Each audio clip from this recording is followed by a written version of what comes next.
Well, good evening, family. Welcome to another session of Masterclass with myself, Glynn B. Allen, Sr. And I'm so privileged and honored today to come to you with a word that possibly will help you get to another level in your life, of course, in this year that we're living in, and in the day and time of the season that you're in as well. I don't know exactly where you are in life, but I know that every time you get some information, it could be a little added tool to your toolbox to help you master life and get you headed in the right direction. And as I go through life and journey through life, I realize how important it is to have the proper tools in your toolbox. I would like to say it like that, to help you get ready to fix things or prepared to manage things better. Many of us don't understand this, but we are destroyed for the lack of knowledge. So the more knowledge we have in different areas of our lives, the better equipped we are to manage and to master the things that come up in our lives. Remember this, when you are not mastering life, life is mastering you. And so today we want to make sure that we are in a position that we can master the things that come up against us.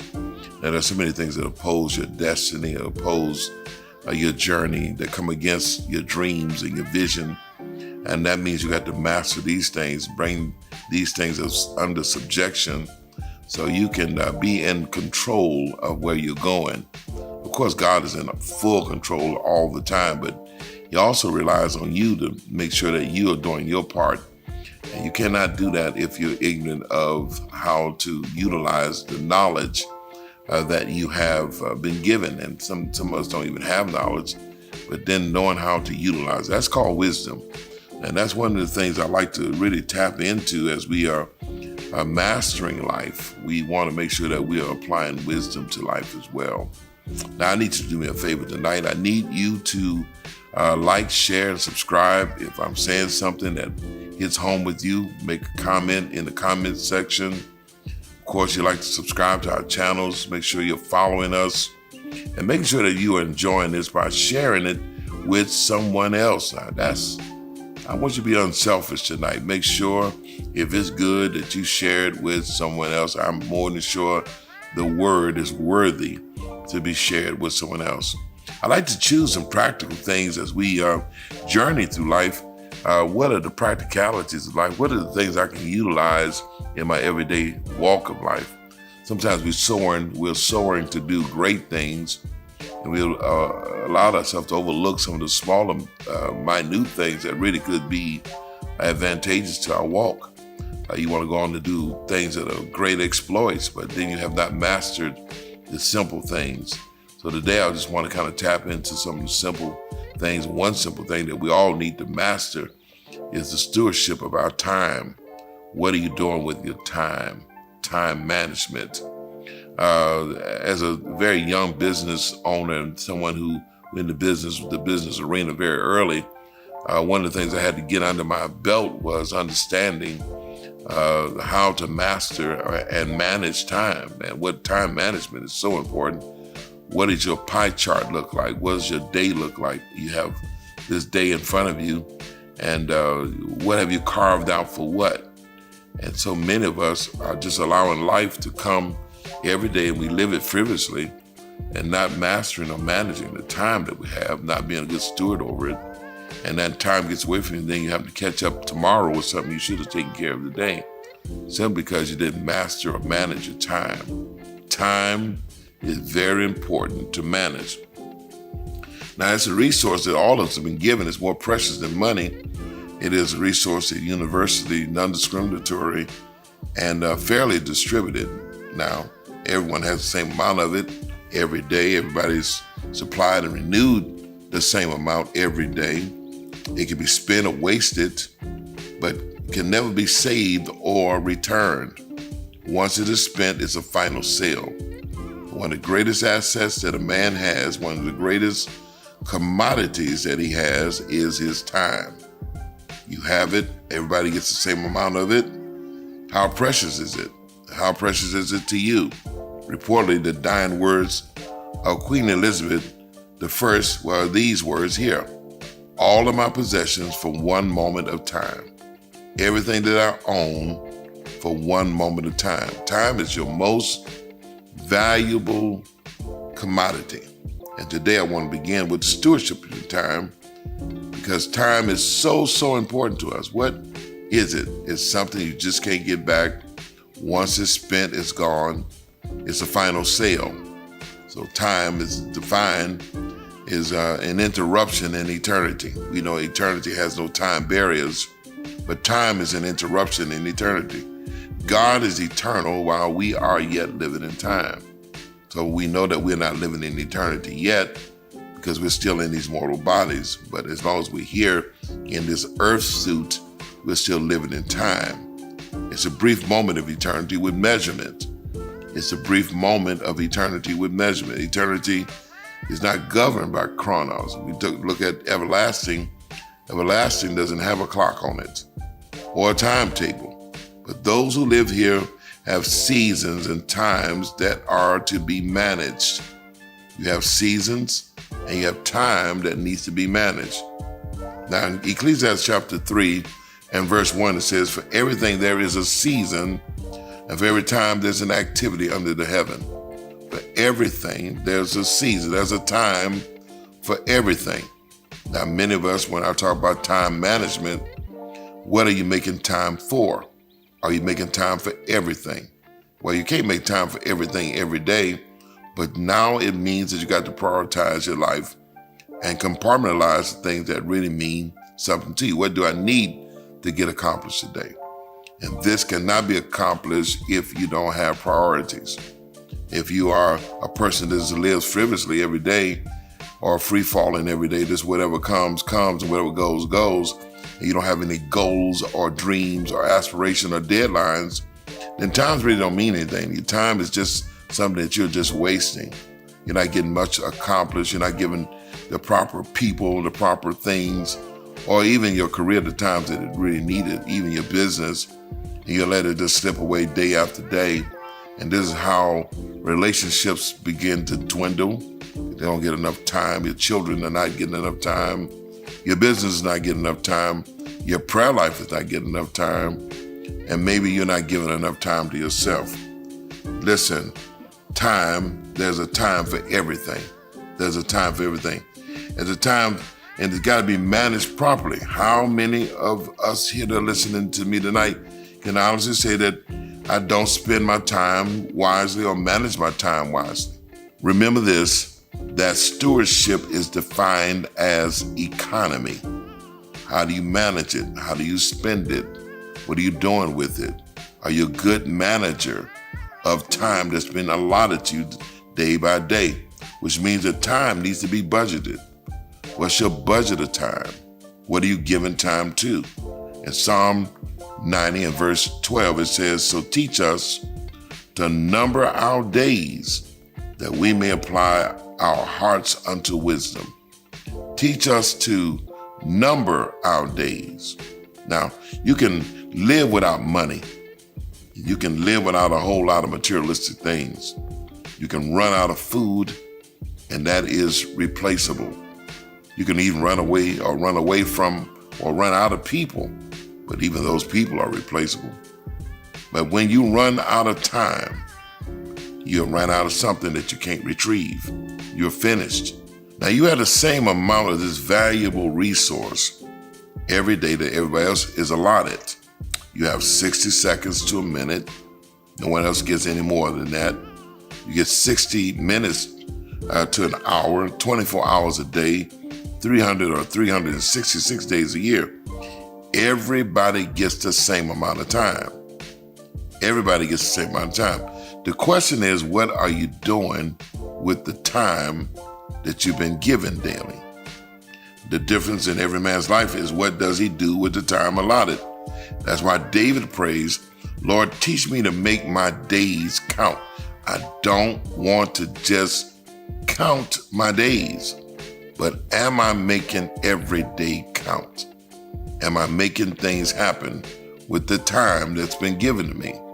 So you've had time to fix things, you haven't fixed it. You've had time to repent, you have not done that. You have had time to do better with your health, your wealth, and you have not done that. It's called procrastination. Procrastination is a big waste of time. And what procrastination means, I'll put it off to another time, but it was meant to be done in this time. So there are some things that are so urgent that you can't keep putting it off. Some things are a matter of the heart, and you can't put it off. I believe it's in Matthew chapter 6. It talks about your treasure is in the same place that your heart is in, or your heart is where your treasure is spent. And what is the greatest treasure for man? The greatest treasure for man is his time. Women, don't you ever believe that a man cares about you if he's not giving you his time. Man, don't believe that a woman cares about you if she's not giving you the treasure. The treasure is not her cooking or her body or anything else. It's her time. Time is the greatest treasure that anyone can spend on you.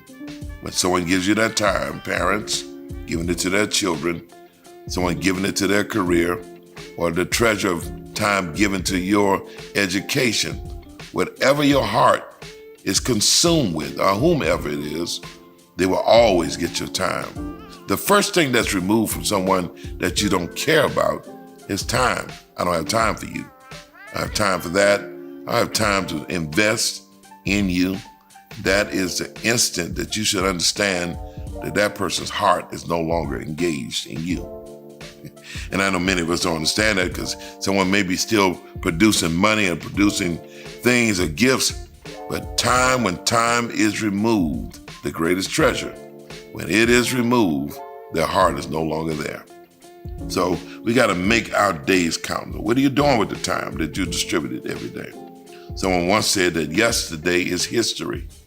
Tomorrow is a mystery. Today is a present. And too many people are in prison with yesterday and inundated with tomorrow while missing the gift of today. It's a present, the present time. The present time, the now is a present. The moment you have right now, so many people are looking back and so many people are looking ahead.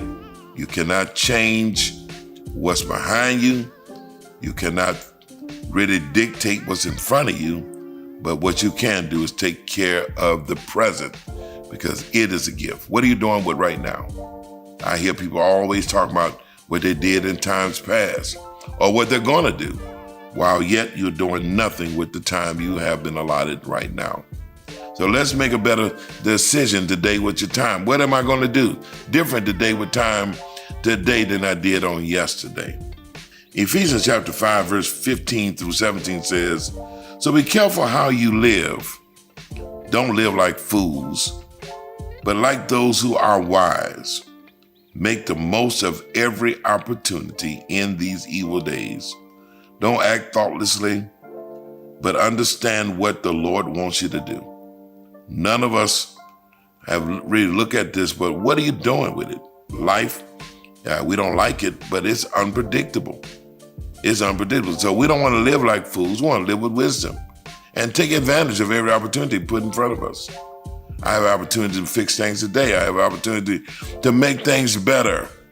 I have an opportunity, and so many people have allowed relationships. And I like talking about relationships because time and relationships kind of go together. But if you've allowed a breach to come into your life with someone who is significant, and you don't take the time to fix that, one day you will wish that you had. You have time right now to apologize or to mend the relationship, but you care to keep going on with pride and stubbornness, and it's a waste of time. You don't know exactly when your time will end, how much time you have left. This time is fleeting. And no matter how much money you have, time is constantly running out, and you can't buy any more of it. It's reported that Floyd Mayweather bought a watch a few years ago. And man, I was astonished. The watch is beautiful. It's full of diamonds. I think he paid somewhere in the tune of $18 million for it. A very extravagant watch. And no matter how many diamonds or jewels are in the watch, it can only do one thing, and that is tell time. The present, but not the future. I don't care how much you pay for it. It cannot tell you what the future looks like. It can only tell you what time it is right now. And that's why Jesus tells us to work while it's day, for no man can work when the day is in, when night comes. Whenever night comes, your day is over. That's what he's really saying. When life is over, there's no more to do. So do it while you have time. Manage your time properly as we master life, master our lives. One of the things we got to get more control over is what we are doing with the 24 hours that we have every day. In other words, you got to make the best of every day because you only have so much time. People often identify with the longevity of their life and their time here on earth with announcing their age. They talk about it. I say it all the time, man. I'm this age. I've arrived here and I'm proud to be here in my 60s. Some are in their 50s. Some have, matriculated all the way into the 70s and 80s and some 90s. What a wonderful age to talk about. And the relevance of life is not in the numbers. It's not in the quantity of your living. It's in the quality of your living. It's not in your duration, but it's in your donation. I know you've been here a long time, but what have you done? What have you been doing with the time that's been given you? You're talking about your duration, but what is your donation to life? What mark have you planned to leave behind once you're gone?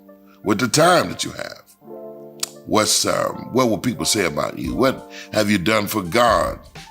What was your contribution to life, to society? I know what your duration is, but what is your donation? Now, I'm not talking about money. I'm talking about what did you do with the time that you had. And I want you to wake up today, because many of us are sleeping through a revolution. Every day is a day to do something brand new and do something wonderful. It's not just a day to have a great day, but it's a day to do something great. What am I going to do different than I did yesterday? I cannot keep repeating the same cycles and think that something's going to change. I got to make up my mind today. I'm going to take this next 24 hours and make a difference. Yes. Now, we're all here for a little time, and according to James chapter 4 and verse 14, it says, whereas you know not what shall be on the morrow. Well, what is your life? That's a great question. What is your life? It is even a vapor that appeared for a little time and vanisheth away. What is your life? Well, your life is not consumed, Jesus said, and consistent of the things that you accumulated or your possessions. That's not your life. Your life is not your education. Your life is not your position or power, your titles. That's not your life. Your life is what you're doing with your time. What are you doing with your time? You're only here for a little time, and like vapor, you can try to hold on to it, but time is getting away. Man, I can very well remember when just moving here to Georgia, which was almost 19 years ago. I was a little bit younger, yes, and more energetic, sharper, smaller. Yeah, all those things, all those factors come with time. And man, I remember, and time got away so quick. 19 years passed by so quick from this year back to 2005. Katrina hit New Orleans, and I've been here ever since. But if you ask me, where every second went, where every hour went, where every day went, I cannot recall, because it just went by so fast, even as this year is moving so rapidly. Time, like vapor, is getting away from us. That means you got to hold on to it and do something productive with it every day. Make your days count. Make your days count. And we make time for people that are important. If you meet someone who captures your heart, you will alter your schedule for them. Yeah. If you find something that you want to do, and always remember this, people make time for the things that are important. And now you got to identify what's important. Al Green said, love will make you come home early. A love will make you stay out all night long. Y'all know that song, Love and Happiness? Love will make you come home early. A love will make you stay out all night long. Love demands time. You cannot tell someone that you love them and never give them any time. Think about it. Out of 24 hours a day, how much time do you spend with God? You say you love God. Lord, how much time do you get from me?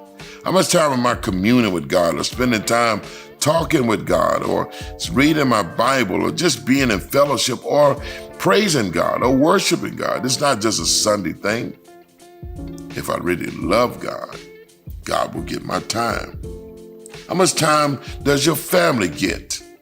Many times, man, you're running and hustling and bustling, and you are, trying to make $1 out of 15 cents.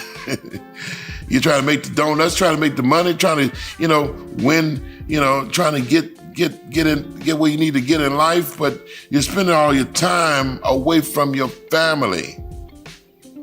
How much time do your family get? How much time do you allocate for rest? Here it is, you're sleeping 3 to 4 hours a night and trying to burn the candle on both ends because you have not managed time. Now, let me tell you something. The things that need to be put off to tomorrow or that can wait till tomorrow, you need to make sure you get your rest. You may not be here to accomplish those goals tomorrow. So make sure you rest. Your rest is important. Make time for rest. Go to sleep. And if you didn't accomplish it today, pick it up tomorrow and do it tomorrow if it can be done. And now here's another question. How much time do you put aside for yourself?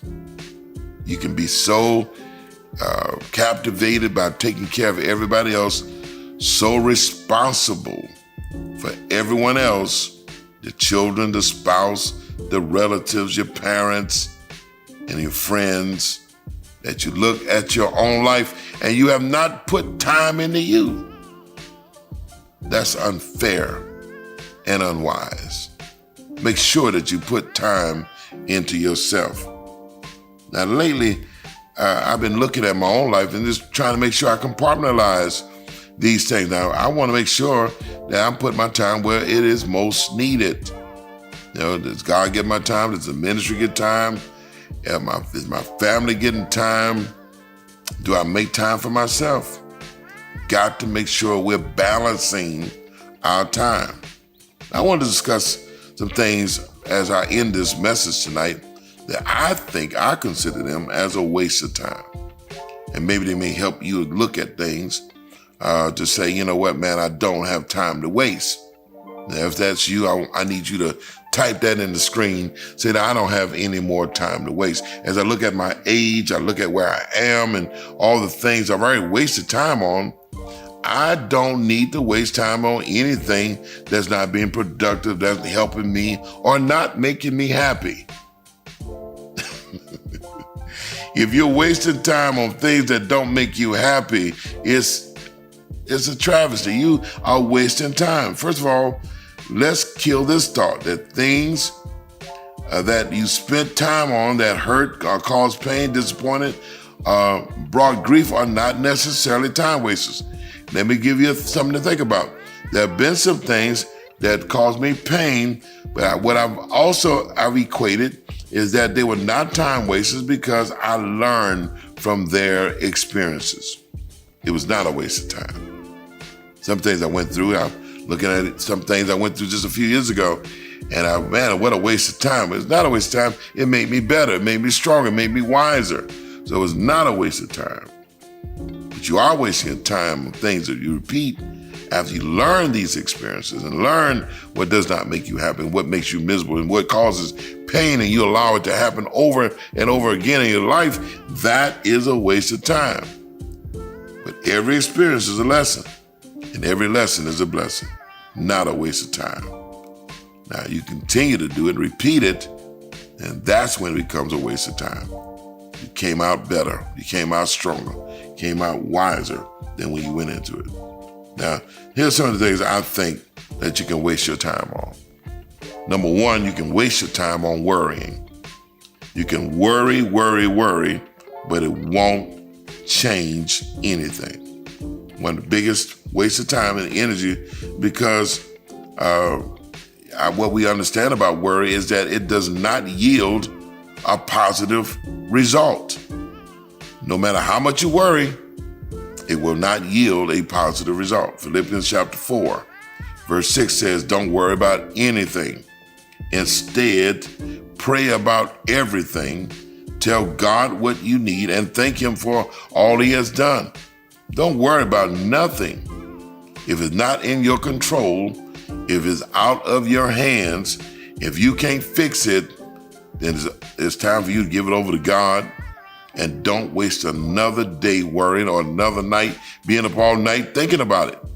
If the God of Israel never slumbers, he never sleeps and he never slumbers, why in the world am I up all night worrying?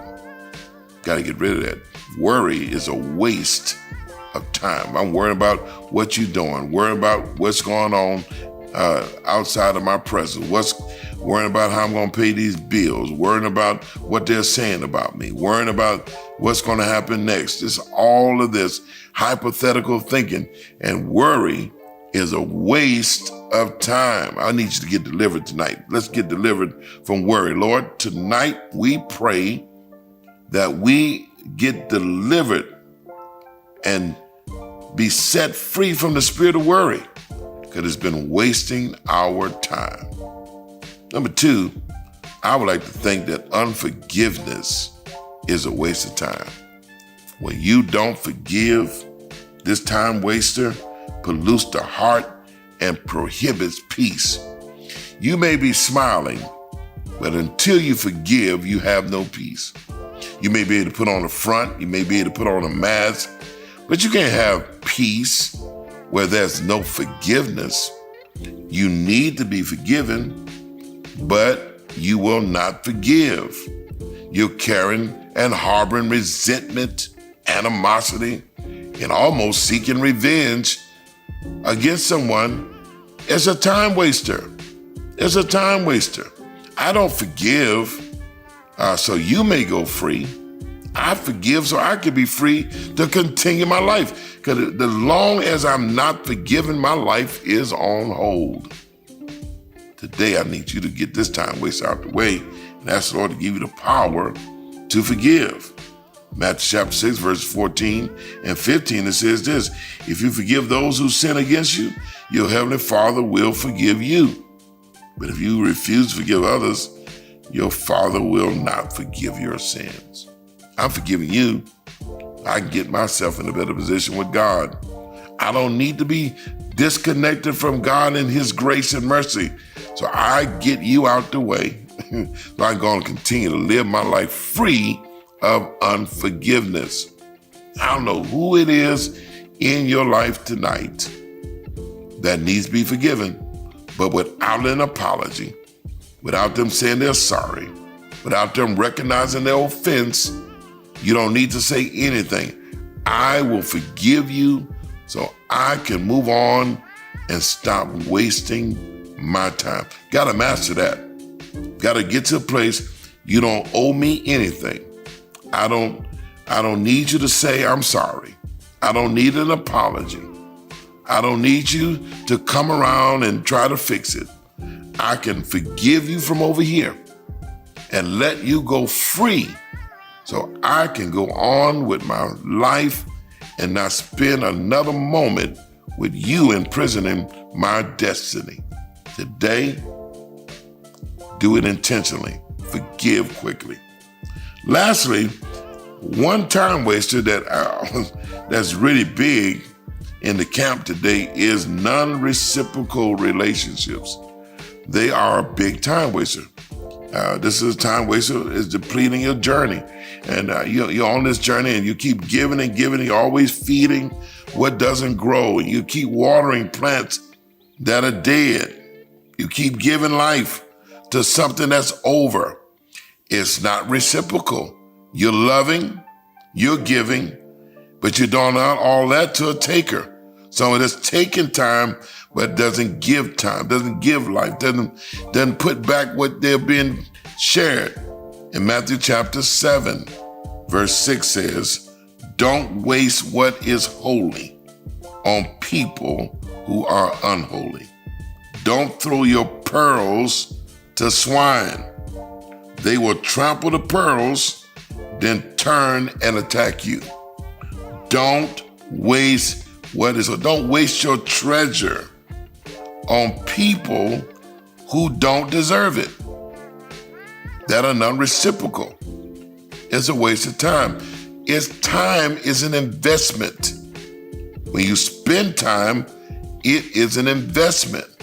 And how many of you have invested your time, energy, resources, money, heart, love into people who did not reciprocate? They did just enough to keep you on the hook. They are narcissistic. They're manipulative. They keep you love-bombed, making you feel like they love you, and you're doing all the giving, and they're doing all the taking. Wake up and know that you're wasting your time, and you don't have no more time to waste. You've given seasons away, months, days, hours. You've given it to unholy people. You cast your pearls, your treasure, to people that will turn around and trample you. It's a waste of time. I want to pray about that today. Lord, help me to discern when the relationship is non-reciprocal, when it's non-beneficial. So I will not invest my time in the people who don't have my best interest in mind, who there's no future with, who only is around until I run out. And now I wasted my time and resources on people that don't mean me no good. Today, I want us to get delivered from that. So, beloved, I want us today just to really get a grip on time and put some management skills to it. Lord, help me to know where to spend my time, who to spend it with, how to be a better time manager. Lord, help me today to invest my time wisely. If you're like me, you have more time behind you than you have in front of you, so I don't have time to waste. So today, Lord, I just pray that the people that are watching me are in a position to start being cognizant enough to master their time. Let me get my days in order. I don't want to sleep my days away. I see that happening as well. People are spending way too much time in the bed, being lazy, or getting up too late in the morning, not getting the most out of the day. You know, the older you get, the earlier you'll get up because you want to get all the day you can in. I used to sleep, 7, 8 o'clock in the morning, and now I'm up at 5:30 because I'm trying to get all the day I can get in because I don't have time to waste. So today I pray that this word helps you get a better grip on your time management. Be a better steward of time. And watch how more productive your life will be when you put things and people in the right place and give them their proper timage. All right, today, there may be someone here that needs to surrender your life to Christ, or maybe you need to have a church home, or maybe you just need to be a part of our daily devotion. The way to engage in that is right there on the screen. If you want to be saved, text the word SAVED into that number. If you want to connect with our church and become a part of our ministry, you can do that by just texting the word CONNECT in. Or if you want to be a part of our daily devotion, I'll sing a word out daily to make sure that you're motivated and kept in the loop of what's going on in our church. Just text the word daily. And last but not least, we are praying every day, every morning at 7:14 a.m. as we start our day, giving God the praise, the glory, and the honor for what he's going to do in this brand new day. Join us tomorrow morning for prayer. Beloved, before you sign off, I want you to do one last thing. Make sure that you're sowing good seed into this ministry. Make sure you support it with your financial gifts. I want to thank all of you that have been tithing, giving, and supporting. It's been magnificent seeing how the people of God are faithful to God and what he does. I want you to continue to do so. Be faithful to the ministry and watch our God will be faithful to you. As I sign off tonight, I wanted to say this one last thing to you. I love me some you, and there's absolutely nothing you can do about it. I'll see you next time.